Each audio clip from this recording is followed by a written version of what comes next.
I live in Southern California, from the outer areas of busy downtown Los Angeles. I live in a house where I've lived in, I want to say I've been here for about 27 years. We have a pretty big house, and for some reason, there's always people living with us additionally. Like, it's not just me and my parents. There's always somebody else living. For example, right now, it's my uncle and his daughter in one room, and then my aunt and her daughter in another bedroom. So, like, the house is always occupied. And it's always my tenants, if you will, that are the ones that are always reporting having some type of experience. But for some reason, to us, who actually are the main people of the house, we just weren't really getting any of that. So my dogs, they're usually only inside the house when somebody's home. This one day, I was out with my parents, and we were in my car, and I told them, like, hey, I gotta go. We were coming back home from wherever the heck we were. I think we went to breakfast. And I told them, hey, I gotta go run some errands. I'm just gonna drop you off at home, and then I'm gonna take off. So I dropped them both off. My dad actually had to get to work later. So I figured he wasn't gonna be home anymore by the time I got back. So I left, went to do my errands. I came back home, and sure enough, I noticed that my dad's car was gone, so he had gone to work. And then the driveway was empty, so my mom had just washed her car, so I figured she had put it into the garage, because she usually does. I start, making my way towards the front door or whatever, and I'm like, okay. I hear the dogs, so I come in, and sure enough, the two dogs, they greet me, and they're like all happy to see me. My dogs, they're hounds, so when they get excited, they'll howl and they'll bark really loud, and that's how they greet me. That's how they greet everybody that comes into the house. There's a hallway that eventually leads down to the rest of the house, where all the bedrooms are at. I'm coming down the hallway, and when I get to the end of the hallway, then it splits up into 4 sections. So I have my room on the left side, and then next to that is my mom's bedroom, and on the other side I have the other 2 bedrooms. So as I'm coming down the hallway, when I want to make my way towards the left, towards my room, I saw somebody come and close my mom's door from the inside. Like, I was like, oh, my mom's probably on the phone, because that's what she does, lock herself in the bedroom because the dogs are being loud or whatever. But I figured, since the dogs were barking all the way down the hallway, she probably just doesn't want to be interrupted or whatever. So I'm like, okay, whatever, I'm just gonna go straight into my bedroom. Anyway, that day I had gone to the pet store or whatever, and I had bought a sweater for my dog. So I was like, okay, I'm gonna put it on, and I'm just gonna let him go to my mom's room, and then she'll see him and think it's totally cute. I hear my front door open, or somebody rustling with the knob because they're trying to open it or unlock it. And that tends to happen a lot because we don't have the habit of locking the deadbolt, but I do. I'm the only one that does that when I come home. So it's everyone's instinct that they're just going to unlock the bottom knob and open the door. So when I hear them struggling with it, it's because they obviously didn't think to unlock the top. So I'm like, who the hell is home?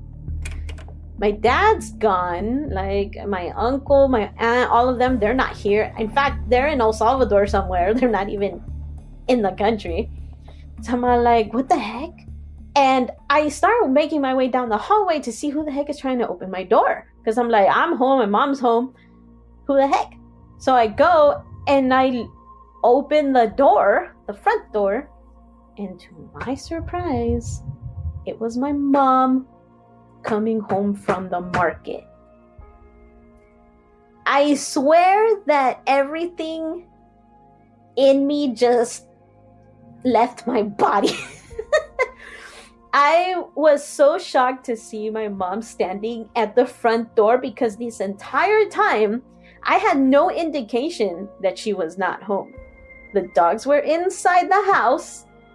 I saw somebody close her bedroom door. In fact, I saw shadow, I heard the door shut, and all of the above.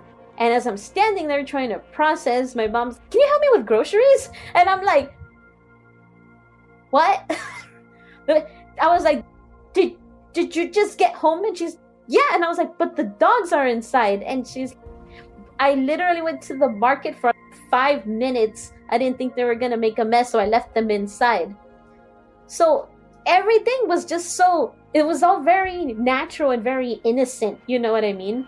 Like, I had no indication that my mom was not home.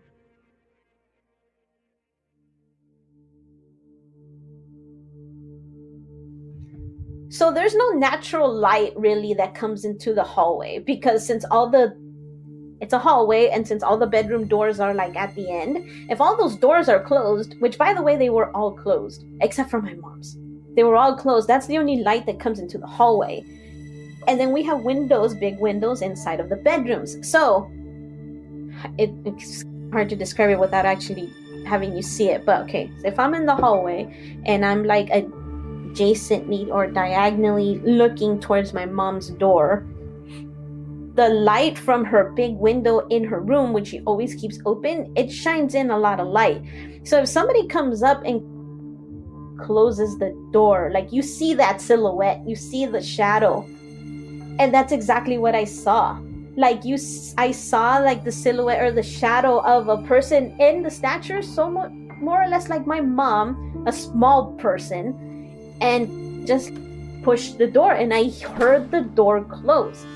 And you know how, like, when you're seeing somebody walk up from a lit room and you only see silhouette when on the floor, like on the carpet, you actually see like the shadows of their legs and their feet? I saw all of that. And I saw the movement of the arms and the hands pressing up against the door to close it, but it was a very gentle close. So I totally believe that it was her in the bedroom who shut the door because the dogs were too loud. And now I start to think, what if I had gone and greeted her in the bedroom first, which is what I usually do? I don't know what the heck I would have seen. Or even worse, what I would not have seen. Or like I said, over the years, people have talked about different things that they felt or seen or heard in my house. Recently, this is probably, I don't know if it's because I'm more hyper aware now or what it is, but I'm more aware of it. I don't know what's the difference now, but however, recently we've done some change of owners and stuff like that amongst our family, and we had to pull up the history and the paperwork on the house. We didn't get full details, but we did notice that the house changed owners like 3 or 4 times in a span of maybe a year or 2 years, which, in talking to the realtor, they're like, the only time something like that happens is if there's a death or something else happened in between all of that. So I don't know if somebody did actually pass away in the house. We have no idea. We've been meaning to get those records, but a part of us is just a little nervous to actually really find out what happened. So we're just leaving it at that for now.